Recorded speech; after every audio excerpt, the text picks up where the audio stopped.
War with Iran is coming. Over the weekend on the southern border of Iraq, he essentially called the Iranian ambassador to Iraq a terrorist, telling reporters that the ambassador is a member of the Iranian Revolutionary Guard, a group that Petraeus himself has said is responsible for inciting much of the violence in Iraq and providing weapons to extremists. The Quds Force is an arm of the Revolutionary Guard. It is increasingly apparent to both coalition and Iraqi leaders that Iran, through the use of the Iranian Republican Guard Corps Quds Force, seeks to turn the Shia militia extremists into a Hezbollah-like force to serve its interests and fight a proxy war against the Iraqi state and coalition forces in Iraq.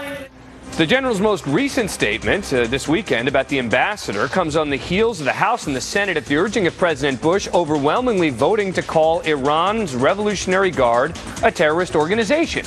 And these days, when Petraeus speaks, people have to listen. The president has almost said so in so many words. I trust David Petraeus' judgment. He's an honest man. He's those of you who've interviewed him know that he's a straight shooter. I listen to the commanders that would be running the operation. In this case, the main man is a man named General David Petraeus. Smart, capable man. All right, my take. This administration has turned General Petraeus into an almost omniscient policymaker whose word seemingly determines U.S. policy in the region. This is the problem with the administration answering all questions about our Iraq policy with an invocation of General Petraeus. That's not the general's fault. This administration has politicized him, and so now we must ask whether his statement is an ominous forecast that some sort of attack on Iran is imminent. Joining us now, Representative Adam Smith, Democrat from Washington State, Pat Buchanan, MSNBC political analyst, and radio talk show host Randi Rhodes of Air America. Thanks to all of you for coming on. Appreciate it. All right, Representative Smith, I mean, how do we interpret Petraeus' comments? Well, I think it's hard to interpret exactly where it's going. There's no question that Iran is a problem in Iraq, and we would like them to be less of a problem. But our hands are tied. We do not have the forces to really do a full-scale invasion of Iran. It wouldn't be wise even if we did. So I think at this point, the general is simply stating the obvious. Iran is causing problems in Iraq, and what is less obvious is what the president plans to do about it. Diplomacy has not been something they have pursued, and we're in a corner right now. So at this point, the general simply said what's happening. Yeah. See, what's to come, I think, is the really big question. Well, that's right. But Pat, I'm not questioning the facts behind anything the general is saying. What I'm saying is when you have this general, who this administration keeps referring to, making comments about the ambassador to Iraq essentially being associated with a terrorist organization, shouldn't it make people here nervous that that could mean that a war could be coming? I think it does mean airstrikes on the Quds Force are coming. I don't see how it can mean anything else, Dan, because of this. Look, the general has said that the Iranians and their ambassadors, a member of the Revolutionary Guard, the Revolutionary Guard Quds Force is training and providing weapons and IEDs to kill American soldiers, and they've been killing American soldiers inside Iraq, and the Quds Force is in Iran. Now, he's the commander in Iraq, but the commander-in-chief, the question now is, as a commander-in-chief, Mr. Bush, what are you going to do about it? All right. Well, given everything... Here's what he said, Pat. Let me just say that he was on Al Arabiya TV, and he said this.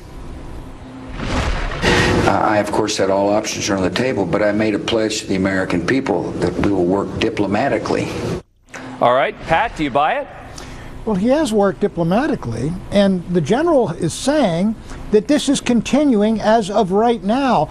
I think the president has painted himself into such a corner. He's not going to invade, as the congressman says, but I do believe surgical American airstrikes on Al-Quds camps and their weapons depots are very, very probable in my judgment. In fact, I don't know how the president can back away from doing that after all the things he and the general are saying. Randi, what do you think about that?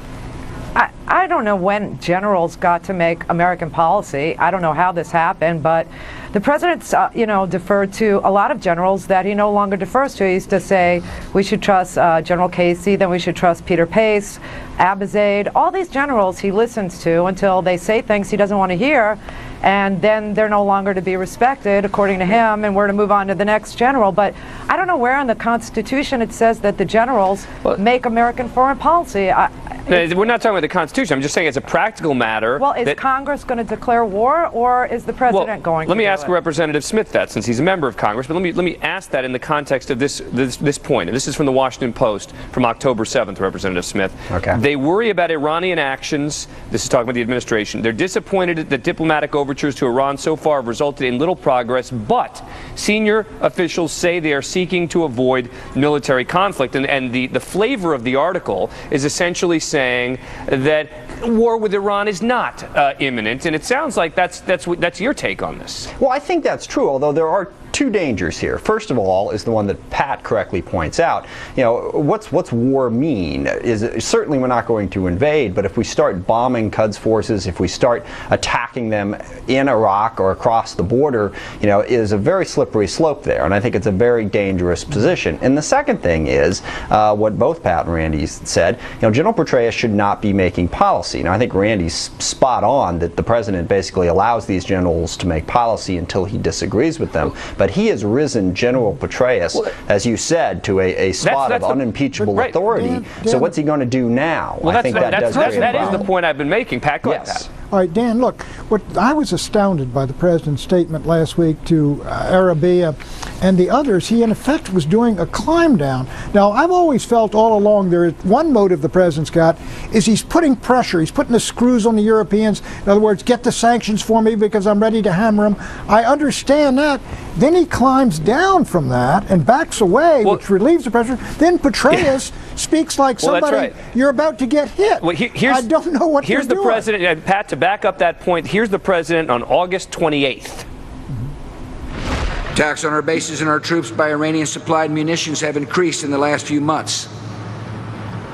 Despite pledges by Iran to help stabilize the security situation in Iraq, I will take actions necessary to protect our troops.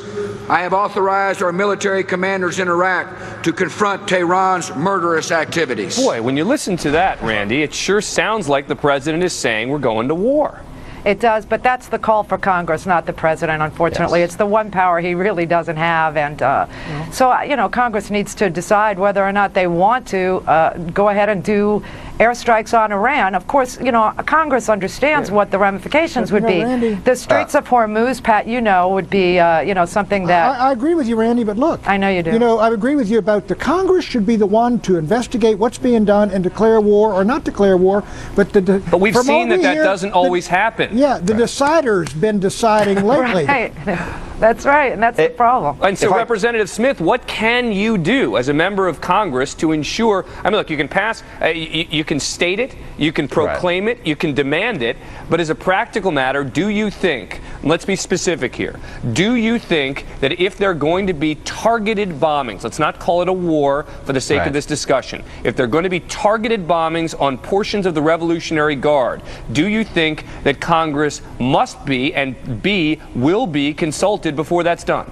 Well, I think we must be, and I think we even will be consulted, but the troubling fact is I think we'll be consulted, not asked for permission. I think the president, given the presence of our troops in Iraq, being right there in an ongoing battle, there's a distinct risk that he acts without us having to approve it. So, and it is a slippery slope once you start doing that. Final comment, Pat. I've been there. I wrote the speech for Richard Nixon, or with Richard Nixon.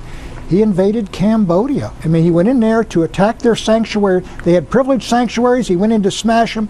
He didn't ask Congress permission. He told them we're gone. All right. Congressman Smith, Randy, and Pat are all going to stay with us. Up